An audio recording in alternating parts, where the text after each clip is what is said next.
വക്കീലെ, ഒരു നോൺ മുസ്ലിം ഇവിടെ മരണപത്രം വിൽപത്രം എഴുതി വെച്ചിട്ട് മരണപ്പെട്ടു. അതിൽ എഴുതി വെച്ചിരിക്കുന്ന മുഴുവൻ സ്വന്തം ഭാര്യയ്ക്കാണ് എല്ലാ സ്വത്തുക്കളെല്ലാം. മുതിർന്ന മക്കളുണ്ട് അദ്ദേഹത്തിന്. അവർക്കത് ചലഞ്ച് ചെയ്യാനായിട്ട് പറ്റുമോ നിയമപരമായി?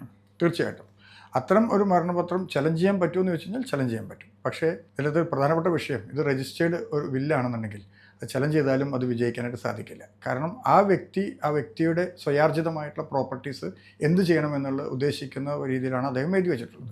അദ്ദേഹം സ്വന്തമായിട്ട് വാങ്ങിച്ചിട്ടുള്ള പ്രോപ്പർട്ടീസ് ആർക്ക് വേണമെങ്കിൽ കൊടുക്കാം. ഇവിടെ ഭാര്യയ്ക്ക് എന്ന് സ്പെസിഫിക് ആയിട്ട് പറഞ്ഞതുകൊണ്ട് നമ്മൾ പറയുന്നത് മാത്രം, ഭാര്യയ്ക്കല്ല അയൽക്കാരൻ വേണമെങ്കിൽ കൊടുക്കാം, ആർക്ക് വേണമെങ്കിൽ കൊടുക്കാം.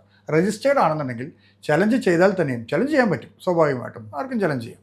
ചലഞ്ച് ചെയ്താൽ തന്നെയും അതിന് യാതൊരു വാലിഡിറ്റിയും ഇല്ല, അത് നിലനിൽക്കില്ല. കാരണം അദ്ദേഹത്തിൻ്റെ ആ മരണപത്രം വാലിഡ് ആണെന്ന് പ്രൂവ് ചെയ്ത് കഴിഞ്ഞാൽ, കോർട്ടിനകത്ത് പ്രൂവ് ചെയ്ത് കഴിഞ്ഞാൽ രജിസ്റ്റേർഡ് ആണ്, അദ്ദേഹത്തിൻ്റെ വില്ലാണ്, അദ്ദേഹത്തിൻ്റെ വിഷാണ്, ലാസ്റ്റ് വിഷ്, അത് അദ്ദേഹത്തിൻ്റെ ആഗ്രഹം അങ്ങനെയാണെന്നുണ്ടെങ്കിൽ അത് ആർക്ക് വേണമെങ്കിൽ കൊടുക്കാം.